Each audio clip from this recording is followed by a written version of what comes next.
കഴിഞ്ഞ ദിവസം രാജ്യത്ത് നടന്ന തെരഞ്ഞെടുപ്പ് ഫലത്തിൻ്റെയും ഏറ്റവും തിളക്കമാർന്ന അധ്യായം ഉത്തർപ്രദേശാണ് എന്ന് പറയേണ്ടി വരും. കാരണം 2024 ലോക്സഭാ തെരഞ്ഞെടുപ്പിന് ശേഷം രാജ്യം ഏറ്റവും കൂടുതൽ ചർച്ച ചെയ്തത് ഉത്തർപ്രദേശിനെ കുറിച്ചായിരുന്നു. BJP യുഗം അവസാനിച്ചു, കാവിതരംഗം ഇനി അലയടിക്കില്ല എന്നൊക്കെ പറഞ്ഞിരുന്ന ഉത്തർപ്രദേശിൽ വലിയ വിജയം BJP നേടി. അതായത് BJPയുടെ സിറ്റിംഗ് സീറ്റായ 3 സീറ്റുകൾ മാത്രം ഉണ്ടായിരുന്നിടത്ത് നിന്ന് അത് സമാജ്വാദി പാർട്ടിയുടെ കോട്ടകളിൽ പോലും കടന്നു ചെന്ന് അത് 7 ആക്കി വർദ്ധിപ്പിക്കാൻ യോഗി ആദിത്യനാഥിന് കഴിഞ്ഞു. ഇവിടെ ശ്രദ്ധേയമായ ഒരു മത്സരം നടന്ന മണ്ഡലമുണ്ട്. ആ മണ്ഡലം ഏതാണെന്നും ആ മണ്ഡലത്തിൻ്റെ പ്രത്യേകത എന്താണെന്നുമാണ് ഇത് ഇപ്പോൾ ദേശീയ മാധ്യമങ്ങളടക്കം ശ്രദ്ധ നേടിയിരിക്കുന്നത്. ഈ മണ്ഡലം സ്ഥിതി ചെയ്യുന്നത് പടിഞ്ഞാറൻ UPയിലെ സംഭാൽ ലോക്സഭാ മണ്ഡലത്തിലാണ്. മണ്ഡലത്തിൻ്റെ പേര് കുന്തർക്കി എന്നാണ്. ഈ കുന്തർക്കി മണ്ഡലത്തിൻ്റെ ഏറ്റവും വലിയ പ്രത്യേകത എന്തെന്ന് ചോദിച്ചാൽ ഇവിടെ 65% മുസ്ലിം വിഭാഗത്തിലെ വോട്ടർമാരുള്ള ഒരു മണ്ഡലമാണ്. കഴിഞ്ഞ 30 വർഷമായി ഇവിടെ BJPയുടെ സ്ഥാനാർത്ഥികൾ ആരും തന്നെ ജയിച്ചിട്ടില്ല. അതായത് BJPയുടെ തരംഗമുണ്ടായപ്പോൾ പോലും ആരും ജയിക്കാത്ത ഒരു മണ്ഡലമാണ്. ഇവിടെ ജയിച്ചത് 1993 BJPയുടെ ഒരു സ്ഥാനാർത്ഥി ജയിച്ചിട്ടുണ്ട്. ചന്ദ്ര വിജയ് സിംഗ് എന്നാണ് ആ സ്ഥാനാർത്ഥിയുടെ പേര്. അതിനുശേഷം BJPയുടെ സ്ഥാനാർത്ഥികളൊന്നും തന്നെ ജയിച്ചിട്ടില്ല. കാരണം അതിനുശേഷം അവിടുത്തെ ആ ജിയോഗ്രഫിക്കലായാലും ഇല്ലെങ്കിൽ മറ്റു തരത്തിലായാലും ഒക്കെയുള്ള ആ സന്തുലിതാവസ്ഥ മാറി, അതിൻ്റെ മണ്ഡല പുനർക്രമീകരണം വന്നു, അവിടെ സമുദായ സമവാക്യങ്ങൾ മാറി. അവിടെയൊക്കെ അതുകൊണ്ട് തന്നെയാണ് BJPക്ക് അവിടെ ജയിച്ചു കയറാൻ കഴിയാതെ വന്നത്. അവിടെ സ്ഥിരമായി ജയിക്കുന്നത് സമാജ്വാദി പാർട്ടിയാണ്. കഴിഞ്ഞ 40 വർഷമായിട്ട് ആ മണ്ഡലത്തിൽ നിറഞ്ഞു നിൽക്കുന്ന നേതാവായ മുഹമ്മദ് റിസ്വാനാണ് അവിടെ സ്ഥിരമായി ജയിക്കാറുള്ള ഒരു നേതാവ്. അദ്ദേഹമായിരുന്നു ഇത്തവണയും അവിടെ മത്സരത്തിനിറങ്ങിയത്. ഇനി അവിടെ മത്സരിച്ച സ്ഥാനാർത്ഥികൾ 12 പേരാണ്. അതിൽ 11 പേരും മുസ്ലിം വിഭാഗത്തിൽ നിന്നുള്ള സ്ഥാനാർത്ഥികൾ. ഒരേ ഒരു ഹിന്ദുവാണ് മത്സരിച്ചത്.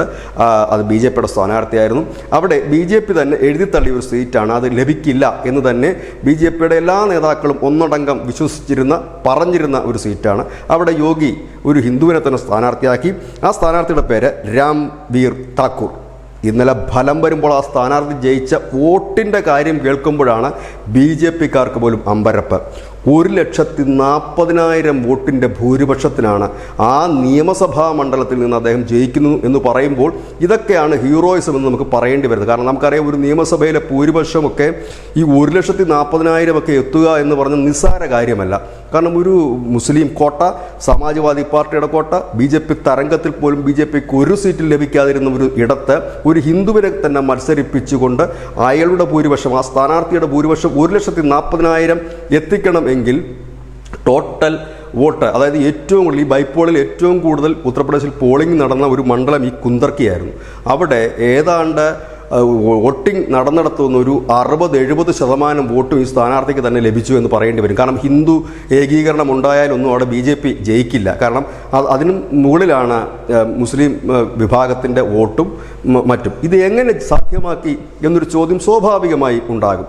ആ ചോദ്യത്തിന് ഉത്തരമാണ്, അതായത് തെരഞ്ഞെടുപ്പ് പ്രഖ്യാപിക്കും മുമ്പ് തന്നെ BJPയുടെ മുസ്ലിം നേതാക്കന്മാർ, അതായത് മുസ്ലിം വിഭാഗത്തിൽപ്പെടുന്ന നേതാക്കന്മാർ ഈ മണ്ഡലത്തിൽ തമ്പടിച്ച് വീടാന്തരം കയറി പ്രചരണം നടത്തി കാര്യങ്ങൾ പറഞ്ഞ് ബോധ്യമാക്കി വികസനത്തിൻ്റെ കാര്യങ്ങളും ഒപ്പം തന്നെ ആ മണ്ഡലത്തിലെ അവികസിതമായി കിടക്കുന്ന മേഖലകളും പറഞ്ഞതോടുകൂടി ആ മണ്ഡലത്തിലുള്ളവർ ഈ അഖിലേഷ് യാദവിനെതിരെ തിരിയുകയായിരുന്നു യഥാർത്ഥത്തിൽ സംഭവിച്ചത്. കാരണം അഖിലേഷ് യാദവിൻ്റെ MLA ആണ് സ്ഥിരമായി അവിടെ ജയിച്ചു വന്നിരുന്നത്. അതുകൊണ്ട് തന്നെയാണ് അവിടെ വികസനങ്ങൾ, അഖിലേഷ് യാദവ് മുഖ്യമന്ത്രി ആയിരുന്നപ്പോഴും വികസനം ഉണ്ടായിരുന്നില്ല, അതിനുശേഷം പിന്നീട് ജയിച്ചപ്പോഴും വികസനം ഉണ്ടായില്ല. വികസന രേഖ മുന്നിൽ വെക്കുവാനായി യോഗി ഇറക്കിവിട്ടത് മുസ്ലിം വിഭാഗത്തിൽ തന്നെയുള്ള നേതാക്കളെയായിരുന്നു. ഇതാണ് ഫലം ചെയ്തതെന്നാണ് ഇപ്പോൾ വിലയിരുത്തപ്പെടുന്നത്. മുസ്ലിം